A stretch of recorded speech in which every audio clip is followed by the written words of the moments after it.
ശബരിമല സ്വർണ്ണക്കൊള്ള കേസിൽ ദേവസ്വം ബോർഡ് മുൻ സെക്രട്ടറി എസ് ജയശ്രീയുടെ മുൻകൂർ ജാമ്യാപേക്ഷ എതിർത്തിരിക്കുകയാണ് SIT സുപ്രീം കോടതി. ജയശ്രീ ബോർഡ് തീരുമാനങ്ങൾക്ക് വിരുദ്ധമായി പ്രവർത്തിച്ചുവെന്ന് SIT സുപ്രീം കോടതിയിൽ മറുപടി സത്യവാങ്മൂലം നൽകി.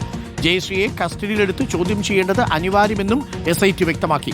അതേസമയം ജയശ്രീ, ഇടനിലക്കാരൻ കൽപേഷ് എന്നിവർക്ക് ED നോട്ടീസും അയച്ചിട്ടുണ്ട്. ഹരിമോഹനുണ്ട് കൂടുതൽ വിവരങ്ങളുമായി. ഹരിമോഹൻ, ജയശ്രീയെ ആ രീതിയിൽ കസ്റ്റഡിയെടുത്ത് ചോദ്യം ചെയ്യാൻ സാധിച്ചിട്ടില്ല. മൊഴിയെടുക്കാനായിട്ട് ജയശ്രീയെ വിളിപ്പിച്ചിരുന്നു, ജയശ്രീയെ ചോദ്യം ചെയ്തിരുന്നു എന്നാണ് നമ്മൾ മനസ്സിലാക്കുന്നത്. പക്ഷേ കൂടുതൽ ചോദ്യം ചെയ്യേണ്ട ആവശ്യമുണ്ട് എന്നാണോ SIT സുപ്രീം കോടതിയിൽ ബോധിപ്പിച്ചിരിക്കുന്നത്? ഇനി ED കൂടി വരുമ്പോൾ ജയശ്രീയുടെ കാര്യത്തിൽ ജയശ്രീ മാത്രമാണ് ജയിലിൽ കിടക്കാതിരുന്നത്. അതുകൊണ്ട് തന്നെ അവരുടെ ആരോഗ്യനില അടക്കമുള്ള കാര്യങ്ങൾ ചൂണ്ടിക്കാട്ടിയാണ് അവർക്ക് ജാമ്യം അനുവദിച്ചതും. ജാമ്യമുണ്ട്, പക്ഷേ അതിനെ എതിർത്തുകൊണ്ട് SIT പറയുന്ന കാര്യങ്ങൾ കോടതിക്ക് ബോധ്യമാകുമോ? സുപ്രീം കോടതിയിലെത്തുന്ന എല്ലാ കേസിലും പ്രതികൾക്ക് തിരിച്ചടിയാണ്, അല്ലേ? തീർച്ചയായിട്ടും വരും.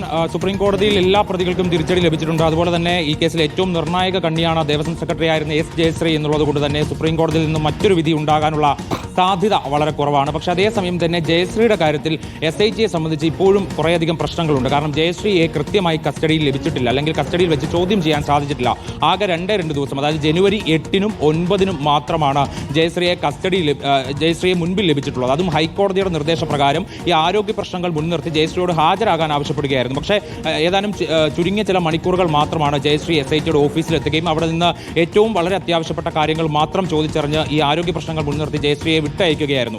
ജയശ്രീയെ കസ്റ്റഡിയിലെടുക്കാനോ അല്ലെങ്കിൽ അറസ്റ്റ് രേഖപ്പെടുത്താനോ SITക്ക് അധികാരമുണ്ടായിരുന്നില്ല. ഹൈക്കോടതി അത്തരത്തിലൊരു സംരക്ഷണം ആ സമയത്ത് ജയശ്രീക്ക് കൊടുക്കുകയും ചെയ്തിരുന്നു. 2013 മുതൽ താൻ ചികിത്സയിലാണ് എന്നുള്ള വാദമായിരുന്നു ജയശ്രീ ആ സമയത്തൊക്കെ തന്നെ ഉന്നയിച്ചിരുന്നത്. പക്ഷേ ഈ ഒരു ഘട്ടത്തിൽ ജയശ്രീയെ കസ്റ്റഡിയിലെടുക്കേണ്ടത് അനിവാര്യമാണ് എന്നുള്ള മറുപടി സത്യവാങ്മൂലം SIT സുപ്രീം കോടതിയിൽ സമർപ്പിച്ചതോടുകൂടി ചില സംശയങ്ങൾ ഉയർന്നു വരുന്നത്, ഈ കഴിഞ്ഞ ദിവസം 3 പേരുടെ പങ്കുകൂടി, അതായത് നിലവിൽ പ്രതിപട്ടികയിലുള്ള 3 പേരുടെ പങ്കുകൂടി സ്ഥിരീകരിച്ചിട്ടുണ്ട്, അല്ലെങ്കിൽ അതുകൂടി തെളിഞ്ഞിട്ടുണ്ട് എന്നുള്ള കാര്യം SIT ഹൈക്കോടതിയിൽ സമർപ്പിച്ച അന്വേഷണ പുരോഗതി റിപ്പോർട്ടിൽ പറഞ്ഞിട്ടുണ്ട്. ഈ 3 പേർ എന്ന് പറയുന്നത് മുൻ ദേവസ്വം ബോർഡ് ഉദ്യോഗസ്ഥരാണെന്നുള്ള കാര്യവും SIT വ്യക്തമാക്കിയിട്ടുണ്ട്. അങ്ങനെയാണെങ്കിൽ അതിലൊരാൾ മുൻ ദേവസ്വം സെക്രട്ടറി ആയിരുന്ന ജയശ്രീ ആണോ എന്നുള്ള ചോദ്യമാണ് അവിടെ ഉയർന്നു വരുന്നത്. കാരണം ജയശ്രീയുടെ ഉത്തരവ്, അല്ലെങ്കിൽ ജയശ്രീയുടെ ഒപ്പിട്ട ഉത്തരവാണ് ഈ കേസിലെ ഏറ്റവും പ്രധാനപ്പെട്ട കാര്യമായതും സ്വർണ്ണക്കൊള്ളയ്ക്ക് വേണ്ടിയുള്ള എല്ലാ സാധ്യതകളും തുറന്നിട്ട് കൊടുത്തതും.